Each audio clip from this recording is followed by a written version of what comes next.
Dando sequência, então vamos para a carta número 1, a carta do mago. Essa carta, vocês têm que gravar que a palavra-chave dela é concretização, execução, canalização. Por quê? Você já saiu do campo da ideia proposta pela carta número 0, pela carta do louco. Tá? Agora é a hora que você tem que começar a executar. Então, um jargão que eu gosto de usar muito para essa carta é: você tem a faca e o queijo na mão, certo? Então põe a mão na massa, arregaça a manga e vai para o trabalho. Vocês podem reparar que na mesa ele já possui os 4 elementos: terra, água, fogo e ar, tá? A espada, o cálice, o paus, a moeda. Então ele está efetivamente canalizando a energia divina e trazendo aqui para a Terra, executando. Ele é o mago, ele é o mágico. Ele faz alusão com Hermes, com o deus do comércio, com o deus dos ladrões, por conta da lábia, tá? Dos mágicos, porque ele faz com que as coisas aconteçam, ele faz com que as coisas se concretizem, com que as coisas se materializem. Então, a carta número 0, ela vem com o princípio, com a ideia, foi o que eu falei, é um campo fértil. A carta número 1 do mago já começa a trazer um pouco a força da execução, para trazer para o plano material a execução da sua ideia. Só que existem alguns poréns. O mago, o mágico, faz magia, ele ilude, ele faz ilusão.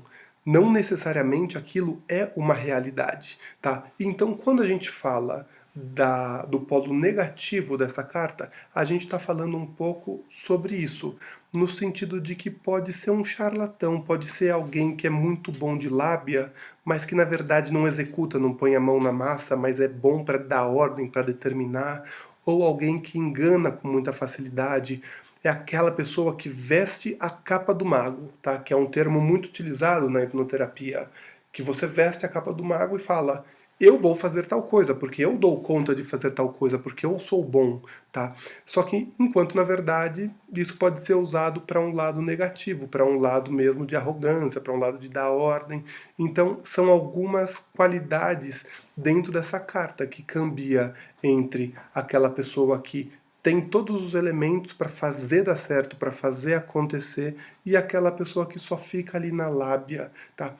A canalização feita por essa carta, ela é muito interessante porque ela pega a energia superior, certo? A energia divina e traz para a Terra. Ou seja, isso pode ser em todos os campos.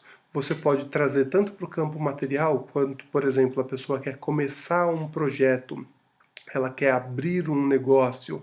Então, ok, comece a materializar, coloca na ponta do lápis, faz os cálculos, vai atrás do imóvel para alugar, vai atrás de banco, empréstimos, começa a fazer essa movimentação. Assim como também pode dizer respeito a si próprio, como a conexão, a canalização entre o eu interno e o eu externo, a conexão entre o subjetivo e o objetivo, tá? Ele começa a fazer a construção de uma ponte para unir um polo ao outro, que é o que a gente vai identificar um pouco melhor na carta número 2, na carta da sacerdotisa, tá? Mas nesse momento é legal vocês gravarem isso. A carta do mago é uma carta de construção, de concretização.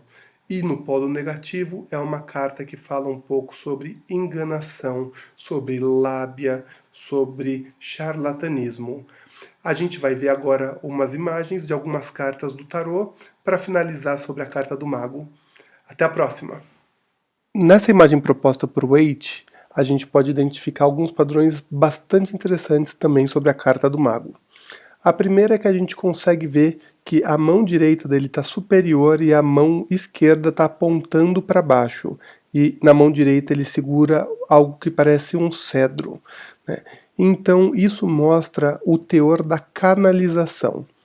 Isso mostra que o mago ele atua como sendo um para-raio, aquele que está captando a energia superior, a energia divina, aquela força maior, e apontando para o chão, ou seja, aterrando, transformando tudo isso em materialidade, transformando isso na prática. A gente pode ver também que na mesa, na frente do mago, tem todos os elementos. Tem copas na forma do cálice, ouros na forma da moeda, espada e o paus. O que isso significa? Que ele tem todos os elementos precisos para desenvolver essa função. Outros aspectos importantes, a gente vê primeiro essa lemniscata, né, o símbolo do infinito, em cima da cabeça dele, mostrando que essa força associada ao chakra coronário, ela é universal, ela é eterna, ela se autorrecicla, que essa inspiração, que essa fonte, ela sempre vai ser eterna. O que significa? Que sempre que você quiser executar um trabalho, você terá a oportunidade de fazê-lo. Sempre que você buscar a execução, né, de uma forma sincera, você vai conseguir canalizar, contanto que você consiga utilizar da força, da vibração desses 4 elementos, que seja algo que te dê um retorno financeiro, que te dê um retorno emocional, que te dê um retorno racional e que te expanda em algum outro aspecto daquilo que a gente chama de espiritualidade. Outros aspectos interessantes nessa carta a gente consegue ver uma serpente enrolada na região da cintura, como se fosse um cinto mesmo desse mago. Mostra o prazer, a sensação, o desejo. A serpente, ao mesmo tempo que ela está associada com a traição, com a enganação, né, que é bem essa conotação da mágica mesmo, porque ela troca de pele, ela é traiçoeira, você não sabe quando que ela vai atacar, ela se rasteja, né?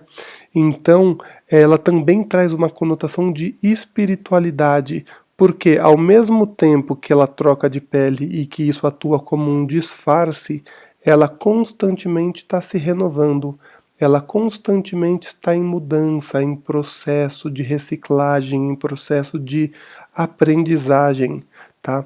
De aprendizado. Então essa serpente em região de chakra básico, ela mostra que se essa execução resultar em prazer, resultar em desejo, ela tem tudo para ser bem feita e executada.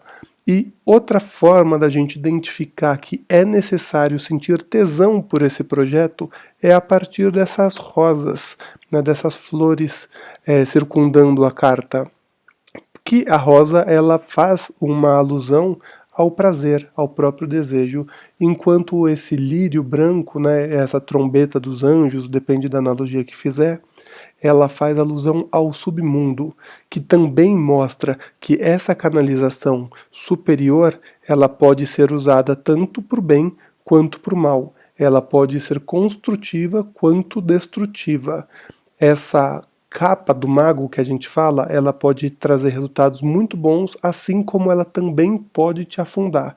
Isso a gente fala porque as flores brancas, no geral os lírios, né, as frutas vermelhas, como por exemplo romã, as flores vermelhas também, elas podem fazer alusão ao submundo, tá? Já que o desejo ele faz um limiar muito tênue entre o que é divino e o que é profano.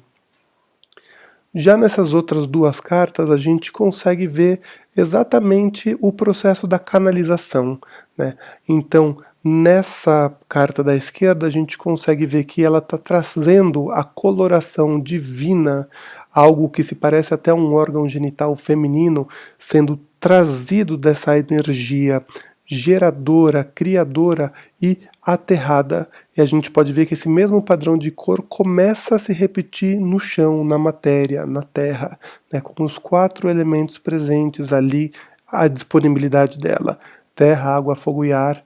A gente também vê uma cintura, na cintura, uma ativação de plexo, né, reforçando ainda mais essa necessidade de ser algo que alimente o desejo, algo que seja visceral. Na carta da direita, a gente consegue avaliar a situação de costas, que vai trazer um pouco daquela interpretação da carta de que o mago pode enganar, Por quê? Ele vai ter esse assistente ali atrás que o público não vê, que os outros não enxergam, e que às vezes pode fazer como uma artimanha para que ele consiga os seus próprios objetivos. A partir da distração, a partir da boa lábia, a partir da boa pinta, ele consegue usar de artefatos que, na realidade, consegue enganar o público e atingir assim os seus próprios objetivos. Então aí está uma outra interpretação, no sentido de que o mago ele engana, o mágico ele ilude, tá? Então, no polo negativo é necessário tomar cuidado com a ilusão. E essas duas lâminas trazidas também, elas vêm reforçar cada vez mais. Aí na lâmina da esquerda a gente vê no peito um símbolo que fala muito a favor da comunicação, da fala, reforçando ainda mais esse sentido de ser bom de lábia, de ser um bom comunicador, de ser um bom mensageiro, de fazer o intercâmbio entre o polo superior e o polo inferior. A gente vê uma teia como se fosse um filtro de sonhos que vai fazer com que essa energia superior seja filtrada e canalizada e adentrada dentro do corpo do personagem para que ele possa então executar a partir de todos os elementos que estão disponíveis para ele. E por fim, a última imagem é a imagem clássica do tarô de Marsella, que não agrega mais muito valor, né, sobre isso tudo que a gente já foi falado, mas como é uma imagem clássica, eu resolvi trazer para vocês absorverem bem a vibração da carta do mago. É isso que eu tinha para trazer para vocês sobre essa lâmina.